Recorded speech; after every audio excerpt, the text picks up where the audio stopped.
Sie hören Sport und Musik. Das Spiel ist aus! Deutschland ist Weltmeister! Mario Götze! Mario Götze! Tonight, whether you call it football, or soccer, a German American and a German in America dare to call it Fußball. German foosball from an American point of view. Let's add some buns to that hamburger and join them for the Schnitzel Boys Deutschland Hour. Heyo, Monday night, Schnitzel night. Montagnacht, Schnitzelnacht. Montagnacht, Schnitzelnacht. Alles schläft. Stefan wacht. We'll work on our lyrics. We'll work on our lyrics at some point. By Christmas will be By ready. Christmas. We're working on a Christmas special now. Start early. Get very prepared. This is how we are. We're extremely organized. Super organized. We are already outlining the shows from 6 months from now. Oh yeah, very rigid. It's like prepared. A very, very well-oiled operation. Good evening. We thought we were going to win the World Cup, guaranteed, right? Germany. Talking about Germany? Talking about USA? Well, I was thinking about either or, I guess, right? Either or. Well, I thought we had Germany had better. There was more facts to back that up, but not this weekend. No. Like a well-oiled machine, like this podcast, that describes the Germany at its best, right? A well-oiled machine, right? Yeah, under Nagelsmann, a lot of good performances, a lot of, but not this time. Nations League, home court advantage, right?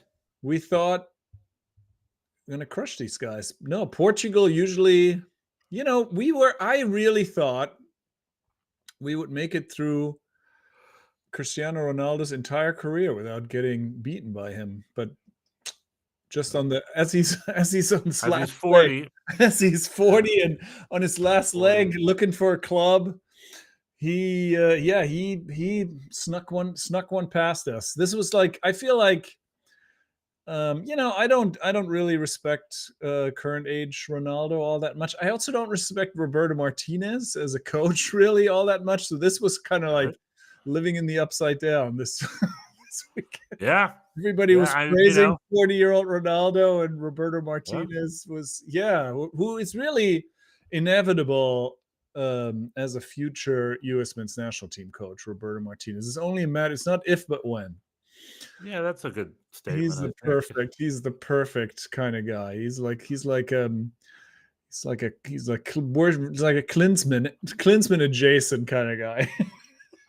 I don't know. I mean, I want to give Roberto Martinez much more credit than that. Roberto Martinez is a coachy coach. He does coach. He's done decent as a coach before. He coaches. He coaches. Because as a player who plays, who makes believe as a coach. But, and also after Poch, I don't want to talk about after Poch, but after Poch, we will hire an American. But then after that, it might be Roberto Martinez. It's Roberto M. Yeah. Where do you want to start? Well, let's start with the fact that, Portugal has been a good opposition for both Germany and the United States. Oh, yeah. United States beating them in 2002 and then having a good game against them in 2014 and should have beaten them, but tied that last-minute equalizer. And then Germany usually beats Portugal, but I remember Portugal handily defeating us in Euro 2000. Oh, yeah. And according to the broadcast, that was the last time Portugal beat Germany. So the memory I had was the lone exception until this weekend. And that was a cool 25 years ago. It was 25 years ago on Germany, in the middle of what was then Germany's dark period. Yeah. And we've had a couple dark periods since, I think. So there's been a couple dark periods. A lot of ebbing, a lot of flowing. Still managed to beat Portugal every time. But they beat us, and the story is I think it was a hat trick by Conceição in Euro 2000, and his son Conceição. Came I off don't the know their bench. first names because there's three of them. Ran circles around us a few days ago. He had a Well, great game. He had a not game. us, He had a really great game. not us. But Robin Gosens specifically, really. Well, against anybody, he had a really great game. Definitely been to Robin Gosens. Yeah. So and then I watched Germany France on Sunday at 6. Yeah, that I did not watch. I got sucked in by the tennis. Lackluster. Kylian Mbappe got one before the half, and then I want to say he assisted one in the second half. And then Serge Gnabry came off the bench with 20 minutes to go, and I'm just like, he ain't gonna do anything. And sure enough, he didn't. It's 2 games in a row, he did nothing. And we're living in Volta Mata started both games, and his hold-up play is okay, but he's not a great finisher. No, he's not. He's Undav is the better finisher. He's weirdly bad in the air for somebody that tall. Exactly. That's it's odd. Yeah, and like you said, Robin Gosens on, Yeah, I mean, we've been. I want to say we missed Antonio Rudiger, but Tony Rudiger's blunder McGee as well. Did we really miss Tony Rudiger? Would he have been the difference maker, do you think? Well, I would say, we've been singing the praises of Julian Nagelsmann, and deservedly so. He's invigorated the team. He's expanded the player pool. He's created a lot of competition on a lot of positions. He's figured out the midfield. We thought, anyway. there was a lot to like, but this one was on him. His substitutions were terrible. First of all, the whole lineup was weird. The three center back thing, we hadn't really played that much, and it was odd. It was an odd lineup. We had kind of a single pivot, and so the midfield, which had been so solid, was very kind of seemed very fragile, and on the wings, Portugal had a lot of space, and then the sub Gosens for who did he replace? Mittelstadt, right? Mittelstadt, I think. Hold on, Vamp. Let me look it up. I think Mittelstadt was the left back. And it wasn't Koch, was it? No, Koch was playing the center. Yeah, he was. Jonathan Tah had probably one of the worst games I've seen him play recently for the national team. Because he was supposed to help out wide and he couldn't, and then I think Gosens came from Mittelstadt, I'm pretty sure, because Kimmich played the whole game. He was on the right, and he was just not up for it defensively. And like you said, Conceição came off the bench and just ran circles around him. And that was that. 2-1. I mean, we currently, there were a lot of people missing, of course. Wirtz played well for a lot of the first game. You said he was kind of invisible against France, which I didn't see, but he was kind of, I was texting somebody, I was like, oh, this lineup is designed to get this Liverpool transfer over the line, because it was like Wirtz was like the lone 10, and he was basically the main build-up guy, and so he was very, very much showcased as an offensive force, and he scored the first goal. So for a while, everything was going well, but then the subs kind of the $150 million man. So here are the subs. Robin Gosens in for Mittelstadt. Right. Karim Adeyemi in for Pavlovic, which I'll buy. Felix Nemeka in for Valdemar Anton. Fulkrug in for Voltamida. And then Gnabry in for Zane. That was kind of weird. That's kind of like for like. Yeah, I mean, I guess the Adeyemi for Pavlovic is an offensive sub for a midfielder. I don't know. I guess Meka now joins the pivot candidates, right? He's been playing the central midfield spot for Dortmund, and I guess he's in there. I don't know. It was just not a strong defensive game, and also offensively it was also kind of wimpy. I mean, Musiala and Havertz are kind of big losses. Sané at this Right? point is not. I mean, we've talked about that before. Sané at this point is not on that level of either Musiala or Wirtz. Not No. close, And and Gnabry is Gnabry is top even goal less though. so. And yeah, and I think with the three center backs, that also kind of didn't work. The fullbacks played very high, and the three center backs didn't help out enough. They got caught But, exposed a lot on the yeah, counter. very wide, kind of very sort of disjointed. So and yeah, not a good performance. And I guess also the 9 is questionable. Voltemade is not it, and I don't know. He got I would have rather have right. seen He started we against he started against both. He started Yeah. against both, and both times this one. Undav and Fulkrug are on the bench. It's like those are the guys who probably should. Definitely Undav. Undav has earned his keep up there, hasn't he? Fulkrug at this point is such a question Afterthought. mark. Where's he at in his life? He needs to get back. But we missed Kai Havertz, Musiala, and Tony Rudiger this weekend, and it showed. That's essentially a spine right there. Yeah, and I mean, I think the extra. I would rather have the double pivot. I'd rather have an extra midfielder than a third center back, personally. Especially, I think the whole point of the back three is to offer more defensive stability, and it didn't do much. It's like back three versus back two. I don't see much of a difference, at least not against the bigger teams. Well, it left a hole in the midfield that Portugal exploited all day. Yeah.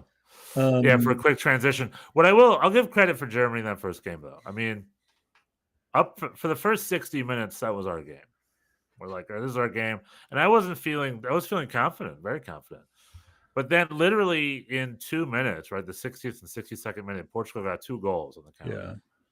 Yeah. And what were they? 63rd and 68th. So in the 60s, like that. Yeah. Portugal were able to expose of them on the counter twice.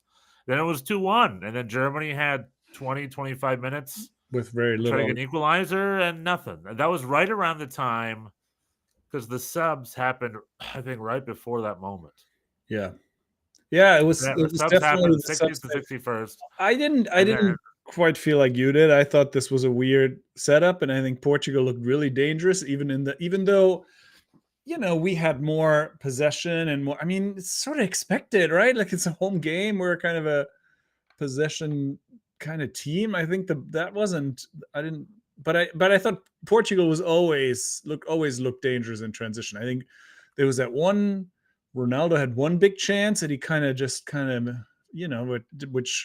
35-year-old Ronaldo would have probably easily buried, because he just couldn't quite get there. And then, I mean, yeah, I didn't think I wasn't as confident as you were. And then when it all kind of came crashing down. Yeah. I mean, just Ter Stegen, I guess he hasn't played a lot. He looked a little sort of. It was his first game since his injury. Yeah, that's kind of wild to do. Also wild, because to throw him in there. But I will say is against France, he had a very solid game. He didn't do anything. I mean, he didn't do anything wrong against Portugal either, but it just kind of. It just didn't. Nagelsmann didn't feel fully solid back there. That's what I was thinking. Yeah. Nagelsmann used these games as experimental games. Yeah, and fair enough. I mean, he's missing a lot of people, and Portugal did not. You saw when Portugal won on Sunday. It's like they won the World Cup. They really, really cared for this title. And the Portugal and Spain, and then we even talked about later. Spain was just destroying France. Spain was like up 4-0 at one point. Yeah. Something. And then on Sunday they got together. You can tell the gas, like the German gas tank was empty, even though it was in front of a home crowd. But France wanted it more, and they won 2-0 in a very blah game. And that's 0-2 for Germany. Yeah. And these are not friendlies. These are supposed to be competitive. This is the Nations League, supposed to be competitive games. Like you said, Germany home field advantage. It's a trophy, right? It counts if you win it. Yeah, and then you win it, you think it's But Nagelsmann's like, let's tinker. Let's put some Voltemade out there. I'll throw Ter Stegen right out there. And although I'm not going to blame Ter Stegen, was shaky in that game, much more solid on Sunday. He hasn't played a long time, so that's quite the question mark. Like, I probably would have played Oliver Baumann and then like let Ter Stegen get involved Yeah, later down the calendar year. But no, I don't know. I don't know if he's overconfident or what. But yeah, we had a little bit of a misfire, a couple of two forgettable games for Germany, and now the Germans are done. Now they're off going to their clubs, flying to Florida to play in the Club World Cup, and they're off to have a summer as their long ass season continues, straight from a long club season to a quick mini tournament of the national teams, back to the clubs for the FIFA Club World Cup, and then right when that's over, I guess they have a week off before it's time to start the seasons again. Yeah, it's hard. Difficult. Which leads to, I guess, our next topic. Unless you want to talk Germany more. No, I think two forgettable Germany games. Yeah, two forgettable Germany games. Nagelsmann kind of, for the first time in recent memory, not doing everything right. and it's better. It's better for it to happen now versus next summer. For sure. I was starting to feel very confident. I was like, oh, Germany is up there with the elite, perhaps back in the circle of elite nations who could be contenders for the World Cup next year. I mean, I was feeling very good. Well, I don't know. We'll see. I mean, this definitely, my confidence took a hit in that regard. Like everything seemed to be really clicking, and this was very clunky. But yeah, no, a lot can change in a year, right? And that's what U.S. men's national team fans have to tell themselves, especially. Yeah, we need it. But the Germany squad, some parts are deep, but some parts are not deep. We just have to get, Robin Gosens has been a hero for us in the past, but he's washed. If he's still our best option off the bat as far as the left winger goes. We don't have a left winger. He's not. I mean, David Raum got the start on Sunday, right? How did that go? Do you have a sense? I just remember it being a forgettable game. Okay. He was supposed to be the guy. I think he's one of those. For a minute there, David Raum looked like he was going to have that spot but he's had a weird season. He hasn't been super. Yeah, so that position is available. But yeah, Robin Gosens no longer. And even though I love that guy, I mean, I was happy to see him come off the. I mean, I think we texted even. I was like, oh, I'd like to see Robin Gosens, but can he defend? And the answer was no. No. And then Gnabry is still coming off the bench. So we have to have we need healthy. Rudiger needs to be healthy and good to go. Kai Havertz needs to be healthy and good to go. And Musiala needs to be healthy and good to go. We just hope we don't have a lot of losses for next summer. I think that's what we're banking on. When everybody's there and healthy and good to go, the team is still pretty solid. We need to get back to the double pivot. None of this three center back nonsense. Yep. Yeah. I don't know if there's because we don't, like I said, we don't have a lot of center back depth. Yeah, really. I mean, I feel like those midfielders are also better. Out there. I mean, now I guess we have we're missing some people, but I think like Stiller, Pavlovic, Gross, Andrich, now and Mecca, perhaps. Like there's a big those are all good players, and Robin Koch. I don't know. So Florian Wirtz did not play like $150 million man on Sunday, and that is what his value is. We're believing, and Angelo Stiller, I think Barcelona. He's going on because he was too expensive. Oh yeah, okay. Stuttgart wanted too much money for him. So the fact that Angelo Stiller is linked to Barcelona, the players are on the up. Well, so that was Germany. Barcelona are broke. I mean, Barcelona is always in the running for everybody, but they still. Yeah. They're not as broke as they were, but they're very broke. They were only they only were able to register what's his name, Dani Olmo, this season because a court ruled that Dani Olmo's right to work superseded Barcelona having to be punished for fair play violations. They're still very much broke. I mean, not broke in the sense that they don't have any money, but broke in the sense that they're not allowed by Spanish league rules. They're not allowed to spend a lot of money. So Yeah.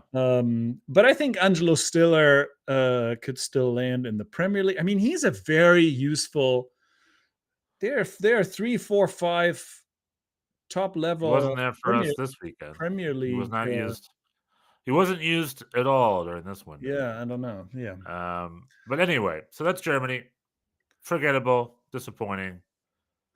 But Sad. now All around sad. moving on. You know, if you're gonna get punched in the gut, thankfully it's now, not later, because later it's more important. Then we got Team USA playing against Turkey. USA, Drama. Turkey. Meltdown. Drama. So much USA drama. It's a soap opera right now. The big news today in this recording Monday is Landon Donovan took the opportunity in the post-France, in the post-Spain-Portugal game, seeing a happy 40-year-old Cristiano Ronaldo lift the trophy, being like, it pisses me off that our players are skipping. They need this kind of commitment for their country, and blah, blah, blah. Which is like, hey, man, that's not the game. Like, why? It's like, unrelated, man. We're talking about the USA. You're using it as an opportunity to on Big Fox, on network television Fox, Big Fox, Simpsons Fox. Donovan spewed on how essentially just calling out Christian Pulisic for hashtag engagement. I mean, and then Christian Pulisic's dad Landon Donovan went online. Oh, right. No, yeah. Hold on. Let me spew out the drama first before the response. Apologize. And then Christian Pulisic's dad went on social media to talk about this weird indirect post where he posted a photo of him asking AI why Landon Donovan took 6 months. I forget how long he took. 3 months off. The national team went AWOL, sort of as like a jab back at Donovan, which I respect because it's true. And then Christian Pulisic liked the post. The whole thing was about a like. I love how much drama a like can get. And then there's a little bit of a spat online between Donovan and now like Dempsey. And then Dempsey came out and talked about Donovan missing, and then everyone has to come out and have their responses to what's going on, how they're feeling. Yeah. And it's part of an ongoing drama that's been boiling over the last few weeks. And there's also another chapter in where our current U.S. player's dad has to come in and chime up. It's always the parents. The soccer parents still go strong in the U.S. McKenny's uncle talks. I don't know what Ronaldo's dad talks. Yeah. Yeah, whatever Ronaldo's dad's doing. What's Neymar's dad doing? To say. What's Florian? Oh, Florian Wirtz's dad also actually is involved, but yeah, the parents are involved. The parents are involved. Anyway, that's happening. I mean, what are Stefan's thoughts on the pulley? It's just all noise, and like a lot of the fans online, the big rhetoric is like our players don't have passion for the national team.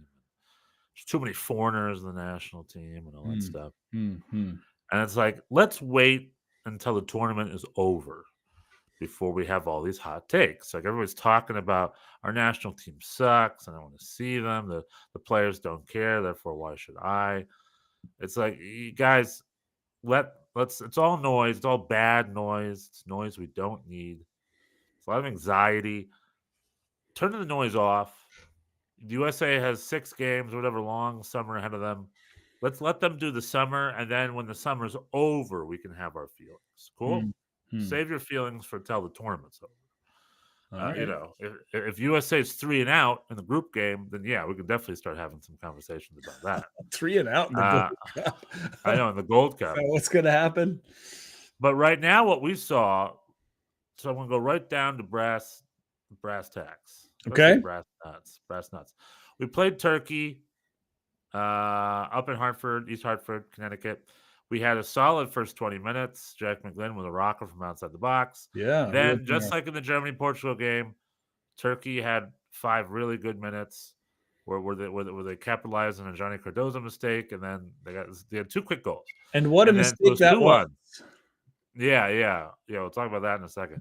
But pretty much the USA then had like 70 minutes to equalize, and they didn't. Turkey held on to a 2-1 win.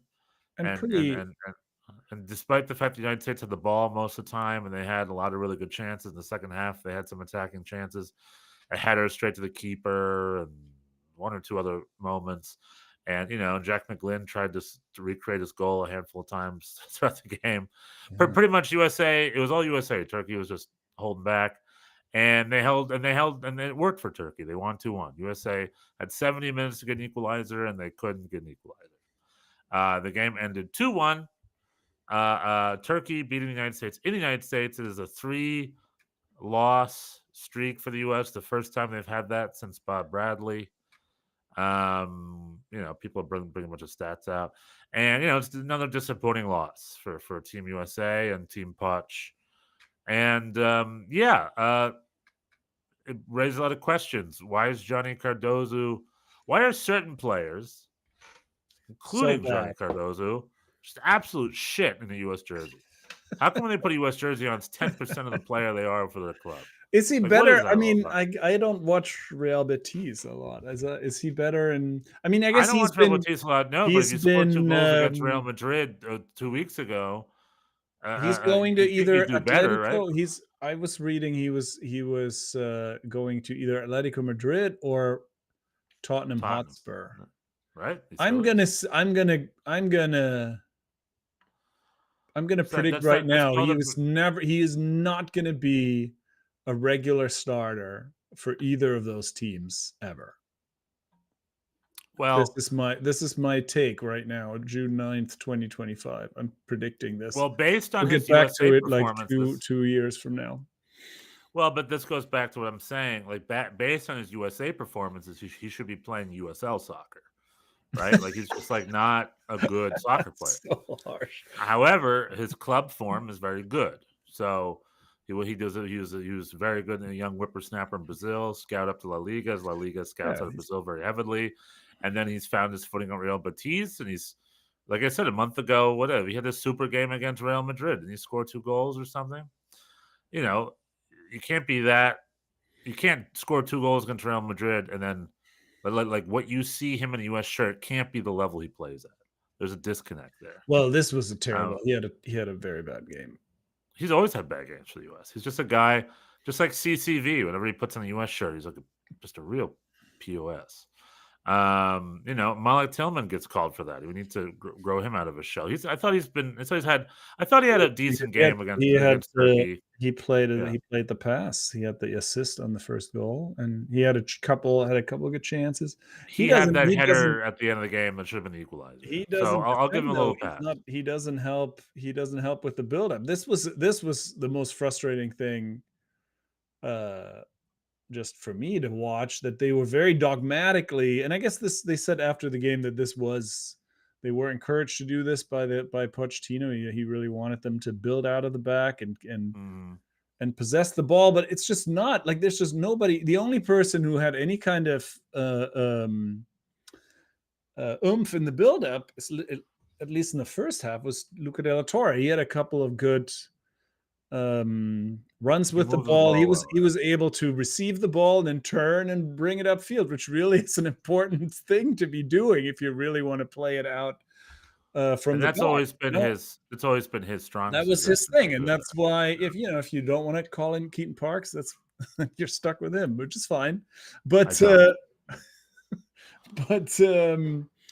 he was the only one, and so there was just a lot of lateral passing from the center backs. We don't, there's no Serginho Dest, because this also happened. This Serginho Dest and Jedi Robinson are also useful in that regard. They can advance the ball, move the ball up over the wings. That's currently not happening. So it's this is kind of it's sort of a weird thing. Like, if you're just going to keep you're really putting yourself at a disadvantage, if you're just you're insisting on doing a thing that you're not good at. I mean, that's just a very weird kind of a thing, and it's a very un-CONCACAF sort of thing. Like, every other team you play at the Gold Cup will actively avoid that. They're just going to be like, yeah, we're not going to, most teams are very pragmatic, and the U.S. has this idea of like, oh, we're now part of the elite group of nations, we're going to play proper soccer. And I don't know, you gotta have better players. Then the play out of the back thing, being committed to play out the back, was also a big issue under the GGG era. I've been saying, like, change it up, direct. But at least they had for a lot of that era, they had people who could do that. The MMA midfield was had McKinney and Musa are both pretty good at this, and they had Dest and Robinson. Well, and well, then you have- Moose's taking the summer off, Bjorn. Yeah, so I you don't have mean, Musa. right. I don't know what's going on with him. He's a complete. I mean, Nobody- this I don't is- think he this knows what's is- going on with it. This is. I mean, I'm like the broken record. I say this every time, and it always seems like I'm. But yeah, anyway, I mean, it's like the player pool is real shallow. If you look at Hajiman ain't it, for instance. I Hajiman mean, ain't it. if you look We at played a new guy. We played Freeman, and then we played Arston. Arston still Yeah. hasn't offered me much and at all. these are He's all been playing a lot lately. these are all like I mean, these are not all the guys that were promising 4 years ago that were young and on the up and up. They all have either really stagnated or regressed. I mean, really, including Pulisic. Even he at one point Chelsea paid like $80 million for him. He's not that player. So, and Well, Pulisic isn't here either. So right, but I'm just saying in general, like the player pool Right. is, and when few people are missing, there's just nobody to replace them. And so, Well, what I will add to that though is this was also kind of an experimental lineup because as far as we threw out Freeman and Arston and Diego Luna started, Aguiman started. On the bench was Brandon Aronson. Right? Yeah. Brandon Aronson. Tyler Adams came off the bench. Tyler Adams, that's the big one. Haji Wright, Mark McKenzie, a couple of our vets. They came on later. So this is an experimental lineup in front of Turkey. Turkey's a good team. I mean, Arda Güler scored that goal. He's for Real Madrid. I mean, Turkey's a solid team. This is Turkey's A squad. He did not score that goal. It bounced off his knee. Well, he got credit. He was in the right place. He had the but he's a Real Madrid dude. He's got some good positioning. No, he's very. They have a good team. That's true. Yeah, Turkey. So it is what it is. I'm very curious about Switzerland. I'm hoping we'll play more of our A guys against Switzerland. I'm hoping we'll be a little more committed to winning against Switzerland. Even who are the A guys? Like Tyler Adams. Okay, sure. Tyler Adams. But who's playing Tyler Adams out there? I want center Brendan back? Aronson out Who's there. playing center back? We have Chris Richards is going to be. Chris Richards and Miles Who's the Robinson. second That's one? pretty solid. Or Mark McKenzie. Mark McKenzie, Miles Robinson. Yeah, a big question mark though. Those are the guys. I'd love to see John Tolkien out on the left over Arston. I feel he's earned it. I don't know what's the issue. He came with into Tolkien. he was taking not somebody's subbed in. spot. He was Serginho but he's Dest. in the squad. Dest. He wasn't in the squad initially. He came. Bingo. Yeah. He was a last minute replacement in the squad over Right. Serginho Dest. I'd love him to get a start. And also Sebastian Berhalter, he's the player of the moment. Maybe get him some field time. Yeah, but how that goes. Then up top, I'd love to see Damian Downs. I wanted to see more Josh Sargent, but he's not in the squad. Joe Scally, not in the squad. It's a weird spot. Yeah, Pochettino's turning to MLS to fill these holes, and I mean, we'll see. Not really. And Damian Downs, but not Nathaniel Brown, not Noah Kai Banks. I'd love to see Noah Kai Banks. He's on the squad. It's a weird squad, Bjorn. It's a weird squad. Yeah, very much so. But I'm saying the A guys are not that good either. They're not here. It's only a handful of A guys. No, but in not a this lot of squad, them. they are good. Hold on. In this squad, they are good. If Johnny Cardozo didn't start this game, when Tyler Adams did start this game, we would have at least had a tie. Perhaps, yeah. That can't argue. Matty Freeze got the start. What do you think of him? Yeah, I never have to see him ever again in a U.S. shirt. No, I'm being harsh. I thought he was fine because we have a goalkeeper problem in the U.S. men's national team. And Matty Freeze was just as good as any of the other 10 average goalkeepers in our pool. He was fine. He didn't do any big super saves, but he was fine. He was fine. I was very surprised by that Cardozo thing. Yeah. Matt Turner, supposedly, as of today, is going to Lyon for €8 million. To sit on the bench? No. I know he was linked, but I didn't see. To start, because their main goalkeeper is going to Roma, supposedly, and Matt Turner. Why? Well, my heart is a fluttering. I think that's a great. I just need him to play. Why would anyone pay $8 million for Matt Turner right now? I'm wondering. Well, in these days, in today's soccer market, $9 million is cheap. Right, but he also, I mean, He's a Premier League goalkeeper. I don't know. no. From Arsenal. He was at Arsenal, and he was the cup keeper at Arsenal. He was the start at Nottingham Forest. He was a cup keeper at Crystal Palace. Anyway, He won the cup. That's a good spot for him. Good for him. And Olympique Lyon, isn't that where our boy Tanner Tessman is, who's also not? Yeah, he's with Tanner Tessman, also out of the squad this summer for unexplained reasons. You know who else used to go to Lyon? Who else he's not very good. He's not very good. That's the reason. Compared to Johnny Cardozo? I mean, I don't. Whenever you say not very good, Bjorn, whenever you say not very good, you got to relate it to the pool. Like compared to Kimmich, I agree with you. I'd pick Johnny Cardoso over Tessman. Tessman has been totally unimpressive in my opinion. That's true. But that's the bigger problem with U.S. players is they're just better for the clubs and the national team right now. I don't know what that's all about. There's very few cases of it being the other way around. Mhm.